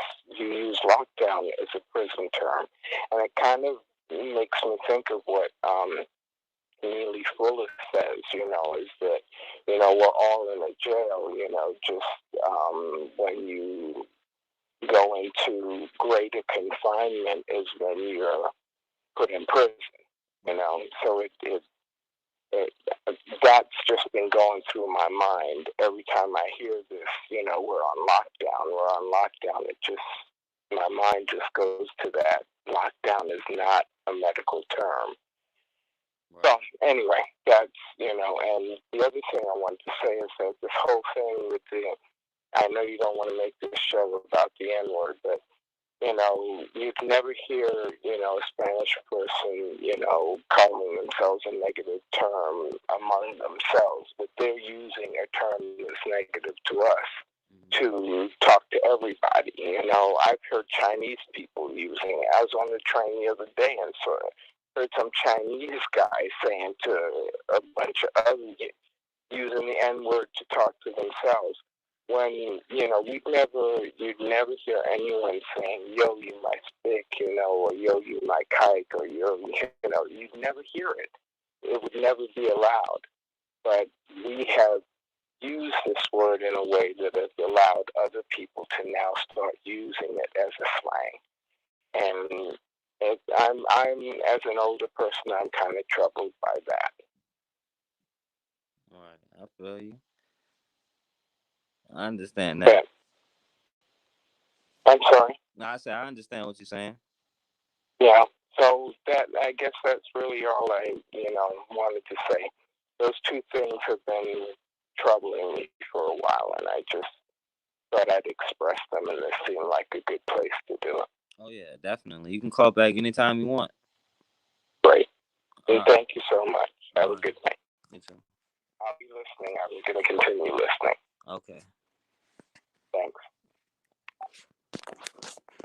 Yeah, this is definitely a place you can say whatever you want to say. You can get whatever you want off your chest. I'm not here to stop with you whatever you got to say, but it's certain like this will be a good topic. That's why we're gonna have a topic. But it is certain topics that I do avoid because it causes division. You got to be on one side or the other, right? And we definitely need to have these platforms and have these talks and discussions, but at the same time we need to have places where it's strictly about unity and staying on code with each other. Now, we have to have other places where we discuss and hash out issues amongst ourselves, because we have to understand, right? We are in a position where we can create whatever we want to create.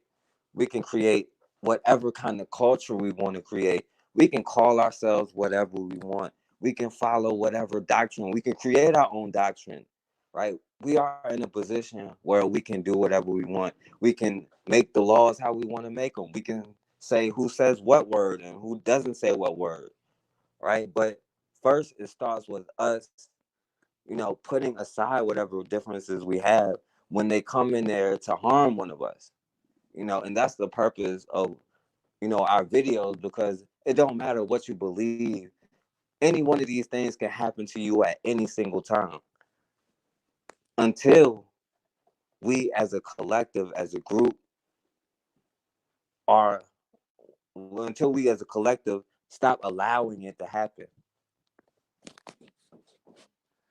But anybody else want to call in? It's almost 2 hours anyway. I don't want to be on here all night because I definitely want to come back with the N-word, nigga word discussion. Should we be using it? I want to hear everybody's opinion on it. I just didn't want to make this show about it when, it's about being prepared for the enemy. And that's more of a debate we need to have amongst ourselves. Is that a word we should be using? But, we can make whatever we want to make. We can make whatever decision we make, right? We can have councils voting on it. We can all just vote on whatever we want to do. Right. Yeah, I look forward to. Call in, Slang Nocturnal. Anybody can call in, say whatever it is you got to say.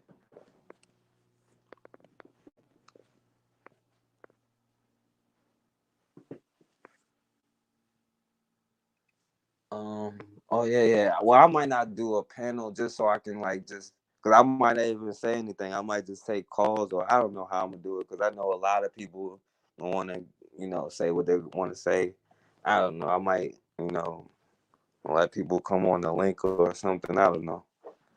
I guess I'll figure it out. And call in, Slang Nocturnal. I'm not sure how to do it. I want to find a way to get the most people in.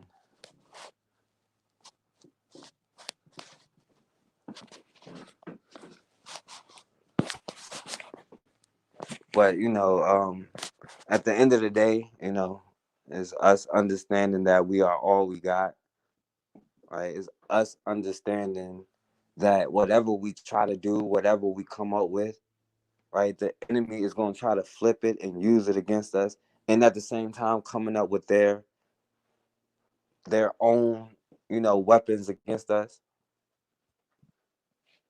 And no matter what it is, they're gonna somewhere down the line, right? It's gonna be flipped against us.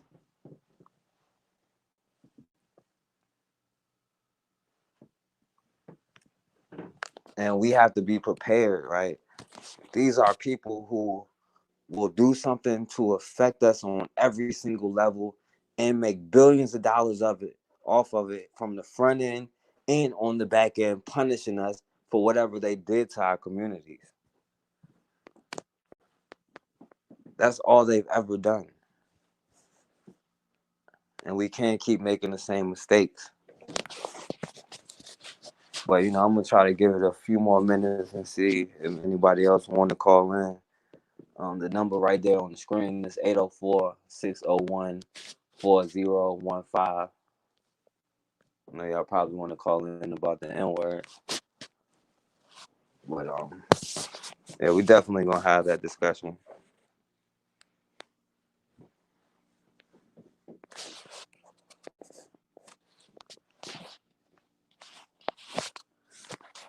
But I guess if nobody else want to call in, I guess I'm wrap the show up soon. Okay. Awesome.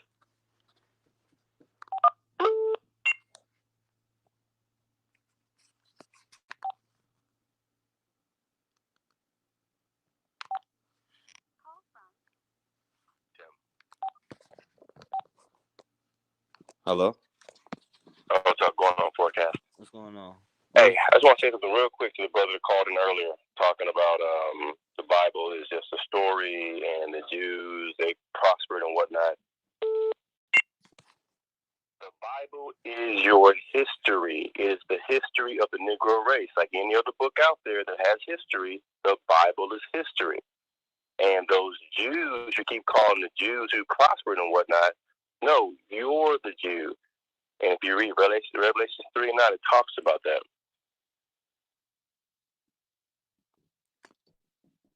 So my recommendation to you is to do some research and just don't say things because you have not actually studied to know what's going on. But this is your history, this entire book, and on top of that, this tells us why we're in the condition we're in today. And then on top of that, it tells you those people that are Jews today are not the Jews because the Jews were sent into slavery until the day of Christ's return. So that's pretty much it, man. Just do your research. There's plenty of information out there online. Look for it. But don't just say things boldly because you don't believe in something. First, understand the Bible is actually a history book. But it's a book of past, present, and future prophecy. Stuff that did happen and stuff that's been happening and going to happen in the future. That's all, brother. Our forecast. All right. Thanks for the call. And two other people called in. Let's see. Try to answer the call back. Or y'all call back in.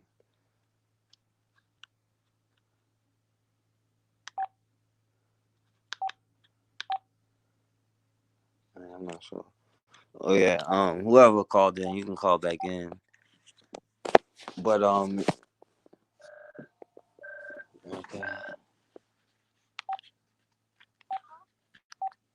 Hello? Peace, man. This is Bakar again, man. I'm still listening to your show, right? What's going on? Look, it's things that we can do, right?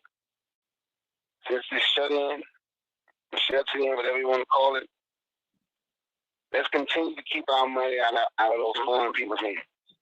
The foreign people, everybody that's not black. Let's keep our money out of their hands. Don't go back to these Chinese spots. Don't go back to the Vietnamese spots when it's time. Excuse me. When it's time to get your nails done. We can do that. Let's start to take care of one another. That's what we have to. We have to point out. If this don't show us that no one has our back, other than us, if this don't show us that, nothing ever will. We have been through so much in this country and around the world, right? Where now we should have to see we are the only people we got and stop looking at one another with disdain for one another, disdain that other people has caused, right? And I want to tell you this forecast, and I sent you a video today. I don't know if you watched it.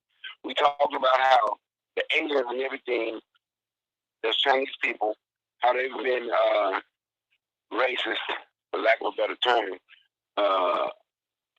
toward black people in China, right? Right. Did you get the video I sent you today? Yeah, I see. Oh, I ain't watched the whole thing. I watched part of it. Man, the whole thing. You got to see it. You see how the Zimbabweans are starting to treat the Chinese the way Chinese are treating African people. Won't let them go to the hospital, putting them out of their places where they live, and actually beat some up in the middle of the street, putting them out of the country. And those are the type of things that I'm not advocating to go beat somebody up. I won't say that on these people, YouTube. But those are the things that we have to start doing. You have to fight back. We can't just sit and pray and say, God is going to do it, such and such is going to do it, or keep arguing over which politician is the best. We have to do for us. We have to figure it out. And once we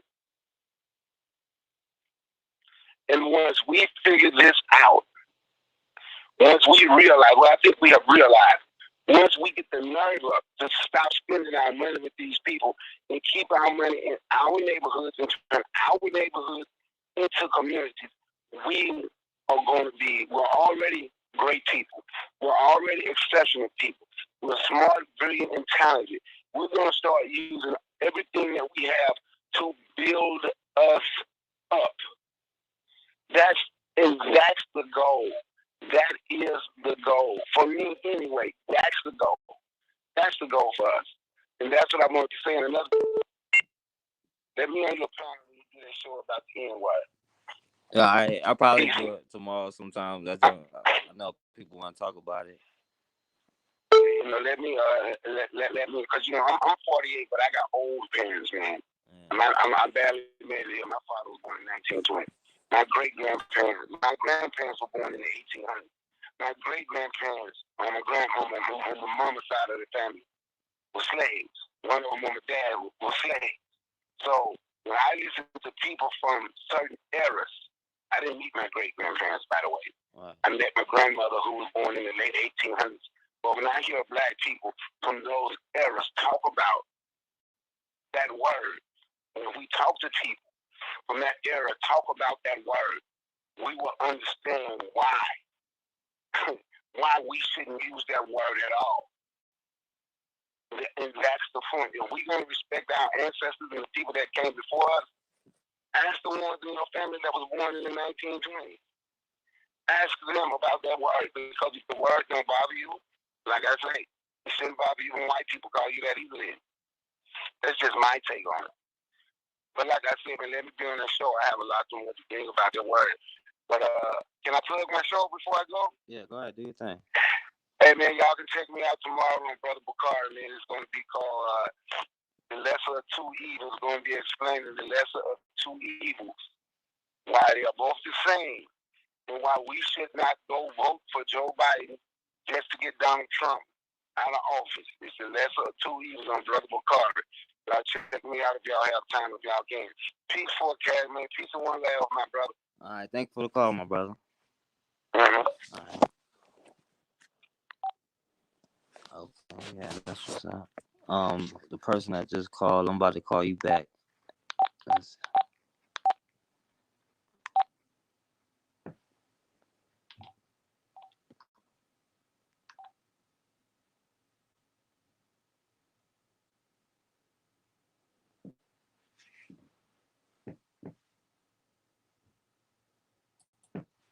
Or whoever called in, you can call back in. I'm gonna try to call you back.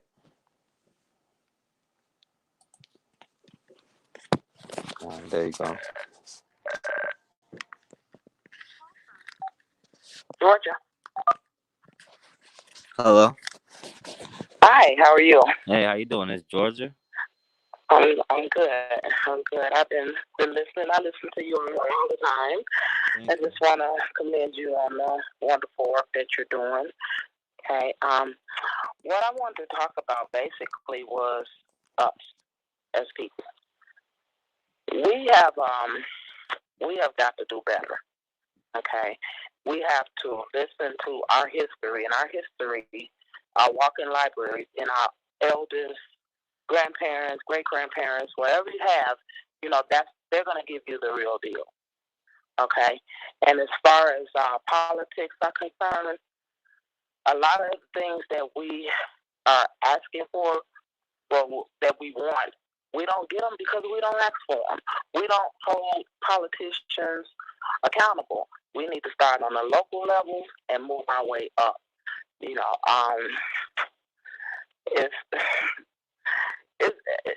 We just need to do better, and we need to stop talking about things and be about them.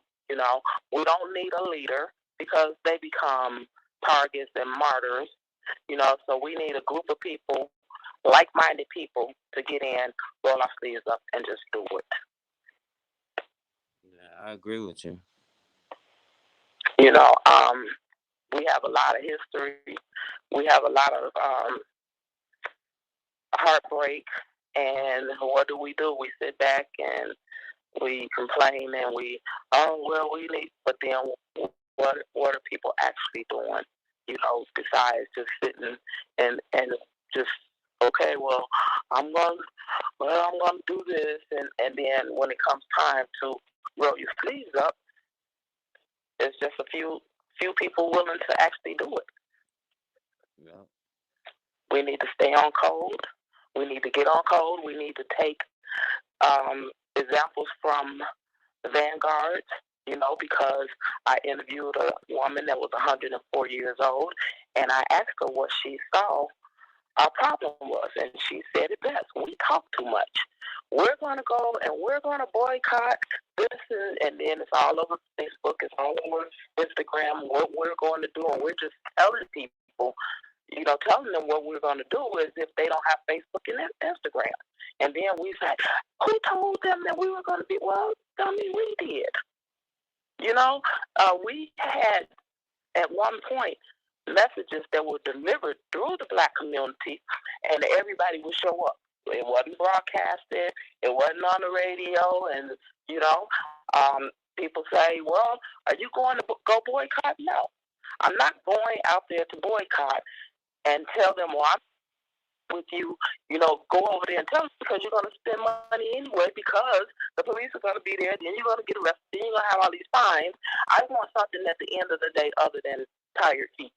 Okay, I see marches, but I don't see petitions out there. I don't see, you know, people getting people to sign up things. All I see is marching. The best way to boycott something is to stay at home. Nobody's going to come and knock on your door and say, "Hey, how come you're not out spending money?" Stay home. Yeah, that's facts right there. You know, we sit and we well, we want equal. Well, who is anybody else for us to want to be equal to them? You know, we want you to give it. That's not theirs to give. That's ours. Yeah. And if we sit and ask somebody to you know, that's like you and I start a business, and then we both work and we do the equal work, but then come payday, you got to beg me for your money. No, that's yours. You know, so I sit and I listen to a lot of people, and I'm going, oh my goodness, you know, well they have to. No, they don't have to give us anything. We sit and we wait on people to give us stuff, but they don't. Nobody's a mind reader. We have to let them know, hey, look, you want my vote. I told one person, if you want my vote, you need to come to my door and explain to me why you deserve my vote. And if you do a well enough job, then I'm going to give you my vote. And not only that, I'm going to make sure other people, you know, you get other people's vote.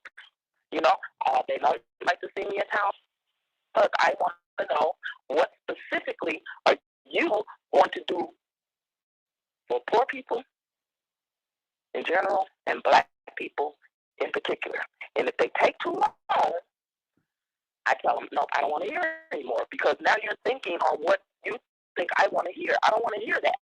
I want to know what specifically you're going to do and what steps you have already done to get there. You're not going to get my vote.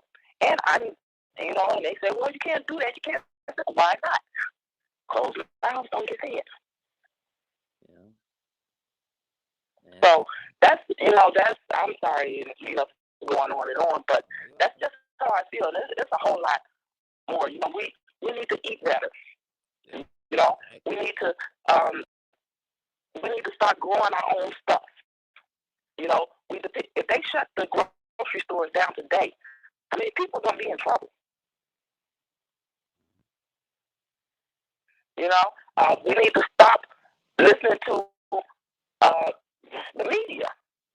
You know, who controls the media? We don't. But we sit and we hang on every single word that they say. Oh, well, do this. Nope, that's not going to work. Do that. Okay, so everybody's running over here doing this and that just because what? Because they said so? No, we need to do research. We're intellectually lazy. If someone tells us that aspirin cures, I don't know, ingrown toenails, then we're running to get aspirin, and we're wondering why this doesn't happen. And the pharmaceutical, the big pharma, is the biggest joke. And yes, I said it. And yes, I know for a fact, you know, because of my background, okay, and where I work, I know that it's a big joke. Well, what do? We listen to them, and we go, and you start with one medication, and then you end up with 10 because you're listening to them. You know, it doesn't everything that's in the pharmaceutical company, everything that's on those shelves and in the pharmacies are in the ground doing research. You know, people hang on every word that a doctor says. But you have to sometimes, when you think about how many people are dying of illnesses, cancer, you have to, if you can't figure it out, follow the money. Follow the money. And when you look at what the doctors are making per prescription that they're paid to to give out, then you say, oh, there it is. But if you do your own research and you find out what are in those prescriptions and you do a natural form of it, you'll be a whole lot better. Yeah, you start speaking facts, so breaking it down. Yes. And so there this is just so much. You know, we could go on for hours, but the main thing is watch what you eat. Be careful, and if there's something that you can't figure out, you can Google something, and then put sponsors behind it, and that you'll see what the money is. I'm going to give you one last example before I go. A woman who has had cancer, breast cancer, should not eat yogurt because it increases the chances of her getting it again. So when you go in the store and you see the yogurt and you see the cancer ribbons on it, and then you go, well, they got to know. I know. They have to know. So then you find out that the yogurt company sponsors the Cancer Society. And that's all I'm going to say. But I thank you for listening. Mm-hmm. Thank you.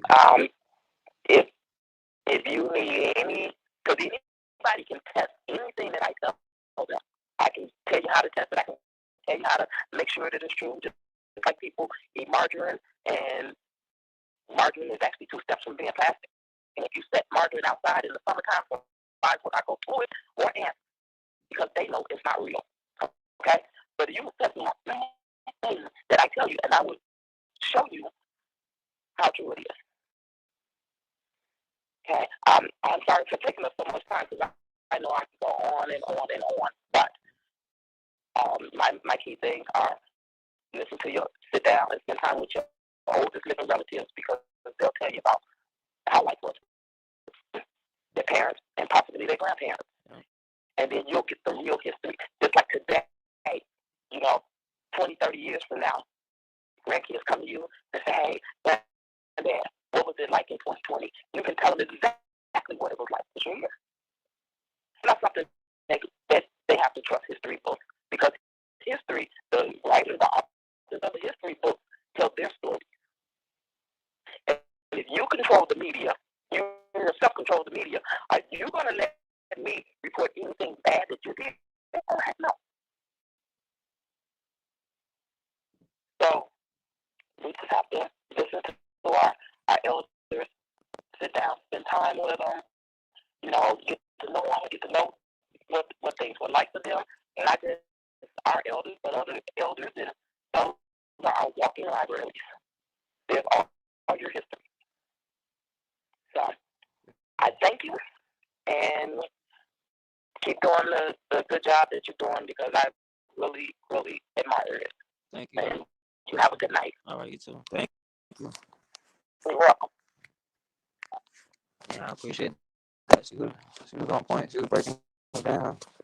But it's already been like 2 hours now. Not gonna be on here too much longer. Let me say this. I personally can't endorse anything if it takes the power out of yourself.